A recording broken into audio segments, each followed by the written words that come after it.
So hello everybody आज चाहिँ हामी ल्याप्लेस करेक्सनको बारेमा बुझ्नेवाला छौँ। यो चाहिँ हाम्रो मेकानिकल वेभ्स भन्ने च्याप्टरबाट आउने क्वेसन एकदम धेरै आइरहँदो रहेछ। अहिलेसम्म 2079, 80, 81मा आइरहेको क्वेसन छ।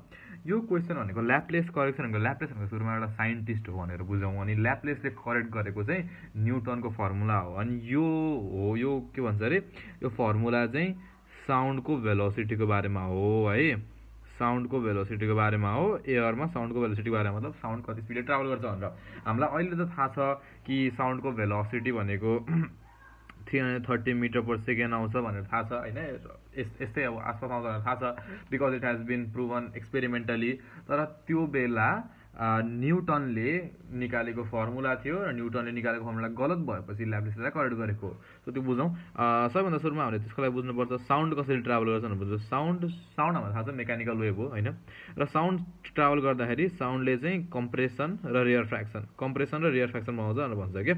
यो कम्प्रेसन भयो, रेयर फ्र्याक्सन भयो, यो कम्प्रेसन भयो, रेयर फ्र्याक्सन भयो। अनि न्युटनले चाहिँ के भन्यो भन्दाखेरि चाहिँ न्युटनले के अज्युम गर्यो त भन्दाखेरि आफ्नो फर्मुला गर्दाखेरि चाहिँ यो कम्प्रेसन र यो रेयर फ्र्याक्सन छ नि, यो चाहिँ एकदमै ढिला हुने प्रोसेस हो। एकदमै स्लोली कम्प्रेस हुन्छ, स्लोली रेयर फ्र्याक्ट हुन्छ भनेर न्युटनले अज्युम गर्यो। भनेपछि न्युटनले के अज्युम गर्यो? Newton assumed that compression and rarefaction in air is a slow process. That's why the temperature will be same as surrounding भनेर भन्यो। यो भनेको के हो? टेम्परेचर सेम एज सराउन्डिङ भनेपछि this is a isothermal process. मेरो spelling बिग्रेर केही छैन। आइसोथर्मल न्युटनले चाहिँ भेलोसिटी अफ साउन्ड ट्राभल गर्न, साउन्ड प्रोपागेसनलाई चाहिँ आइसोथर्मल प्रोसेस हो भनेर भन्यो क्या। साउन्ड ट्राभल जब गर्छ त्यो आइसोथर्मलले ट्राभल गर्छ भनेर न्युटनले भन्यो। अब त्यही अनुसार न्युटनले हिसाब गरेर न्युटनले फर्मुला निकाल्यो। सो न्युटनले हिसाब गरेर हामीलाई के थाहा छ भन्दाखेरि PV इक्वल्स टु nRT भनेर थाहा छ नि है। अब न्युटनले त के भन्यो भन्दाखेरि टेम्परेचर त कन्स्ट्यान्ट भयो किनभने एकदम स्लो प्रोसेस छ र स्लो प्रोसेस भएपछि टेम्परेचर कन्स्ट्यान्ट छ न्युटनले भन्यो हो नि त। भनेपछि यो नम्बर अफ मोल्स कन्स्ट्यान्ट भयो, युनिभर्सल ग्यास कन्स्ट्यान्ट भइहाल्यो। टेम्परेचर कन्स्ट्यान्ट भनेपछि न्युटनको अनुसार के भयो भन्दाखेरि PV इक्वल्स टु कन्स्ट्यान्ट भनेर आयो होइन। अब न्युटनले यसलाई पहिला डिफ्रेन्सिएट गर्यो। डिफ्रेन्सिएट गरेपछि dPV equals to d constant भनेर भयो। यहाँबाट अब हामीले हिसाब गरेर निकालौँ। यहाँ के लाग्यो? यहाँ प्रडक्ट रुल लाग्छ होइन। D p dot v plus d v dot P equals to constant derivative कति हुन्छ? कन्स्ट्यान्ट डेरिभेटिभ 0 हुन्छ। भनेपछि हामीले कति आयो यहाँ? DP dot v plus d v dot P बराबर 0। अब हामीले पीलाई चाहिँ एक ठाउँमा गर्छौँ कि भनेपछि यसलाई उता लैदिउँ है। D V dot P equals to D P dot V भयो। त्यसपछि हामी अब पीलाई लियौँ भने पी यता भएपछि डिपी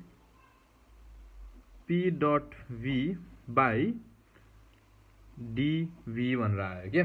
अब यो भी भनेको हामीले यहाँनिर लानु मिल्छ मिल्दैन? भीलाई मिल्छ नि है।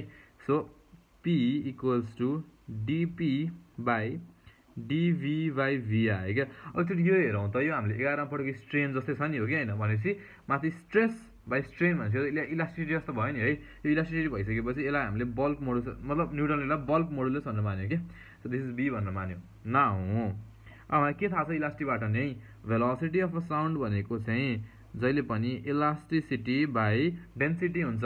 अब इलास्टिसिटी भनेको कति आयो हाम्रो? बी आयो। बी भनेको कति आयो हाम्रो? पी आयो। भनेपछि पी बाई रो चाहिँ हाम्रो न्युटनले निकालेको फर्मुला भनेको पी बाई रो आयो। तर एक्सपेरिमेन्टली गर्दाखेरि चाहिँ 330 मिटर पर सेकेन्ड आउनु पर्ने हो साउन्डको भेलोसिटी। तर न्युटनले निकालेको यो फर्मुला अनुसार चाहिँ साउन्डको भेलोसिटी कति आयो त भन्दाखेरि 280 मिटर पर सेकेन्ड आयो। अब यो त धेरै नै अफ छ। मेन जति आउनु पर्ने मतलब 50 मिली सेकेन्ड मिटर पर सेकेन्डको डिफ्रेन्स छ। यति डिफ्रेन्स त हुन नहुने हो होइन। भए पनि 0.1, 0.2 अथवा 1, 2 को हुनुपर्ने हो। सो यो चाहिँ गलत हो भनेर ल्याप्लेसले भन्यो क्या। अब यही फर्मुला जुन चाहिँ गलत फर्मुला चाहिँ ल्याप्लेसले अब करेक्ट गर्छ। अब ल्याप्लेसले चाहिँ के भन्छ भन्दाखेरि ल्याप्लेसले अज्युम न्युटनले के अज्युम गरेको थियो त भन्दाखेरि हाम्रो जुन अहिलेको कम्प्रेसन र रेयर फ्र्याक्सन छ नि, यो कम्प्रेसन यो रेयर फ्र्याक्सन यो चाहिँ न्युटनले भन्थ्यो एकदमै स्लो हुन्छ। तर ल्याप्लेसले के भनिदियो भन्दाखेरि एकदमै फास्ट हुन्छ भनेर भनिदियो क्या। सो हामी यहाँ के लेखौँ भन्दाखेरि ल्याप्लेस assumed that compression and rarefaction is a fast process and propagation of sound in air is a adiabatic process भनेर भन्यो क्या हाम्रो ल्याप्लेसले चाहिँ के भन्यो भन्दाखेरि चाहिँ यो हाम्रो कम्प्रेसन र रेयरफ्याक्सन एकदमै छिटो हुन्छ एकदम छिटो कम्प्रेसर रेयरफ्याक्ट हुन्छ त्यही भएर यो प्रोसेस जुन चाहिँ एडियाब्याटिक प्रोसेस हो भनेर हाम्रो ल्याप्लेसले भन्यो अब भन्छ ल्याप्लेसको एडियाब्याटिक प्रोसेस के आयो त भन्दाखेरि p v by gamma equals to के आयो के भनेको कन्स्ट्यान्ट अब अघि न्युटनले जसरी डिफ्रेन्सिएट गरेको थियो हामीले पनि ल्याप्लेसलाई फेरि त्यसरी डिफ्रेन्सिएट गरौँ है d p v by gamma p v gamma equals to differentiation of constant है एक मिनट के भयो ओके डिफ्रेन्सिएसन अफ कन्स्ट्यान्ट भयो अब यहाँ डिफ्रेन्ट कन्स्ट्यान्ट कति आउँछ डेरिभेटिभ 0 आयो अब यतापट्टि हाम्रो प्रडक्ट रुल लाग्ने भयो है भनेपछि पी डट डिभी गामा भयो यतापट्टि प्लस भी गामा डट डिपी भएर भयो यसलाई हामीले डिफ्रेन्सिएट गर्न त आउँछ एकदमै सजिलो डिफ्रेन्सिएसन छ P dot gamma V gamma -1 dot डिभी भयो र यतापट्टि भी गामाको डिपीको डिपी नै भयो इक्वल्स टु 0 आयो अब अघि हामीले प्रेसरलाई यतापट्टि राखेका थियौँ अब चाहिँ हामी प्रेसर र गामालाई यतापट्टि राख्छौँ है त्यो हेरौँ है त्यसको के आउँछ त भन्दाखेरि P gamma V gamma -1 dot D V equals to minus V gamma dot D P अब यसलाई फेरि यतापट्टि लगाइदिउँ P gamma equals to minus V gamma dot DP by कति आयो भन्दाखेरि हाम्रो डिभी डट भी गामा -1 भनेर आयो ओके अब हामी चाहिँ यो भी गामा -1 लाई हामीले यसरी पनि लेख्न मिल्छ मिल्दैन हेरौँ है यहाँ है minus V gamma dot DP by किनभने हाम्रो xn -1 भनेको त xn डट x -1 हो नि रुल अफ अल्जेब्रा त्यसरी नै हामी यहाँ पनि के लेख्छौँ त भन्दाखेरि डिभी डट भी गामा डट भी -1 भनेर लेख्छौँ है भनेपछि अब यो र यो त काट्यो हाम्रो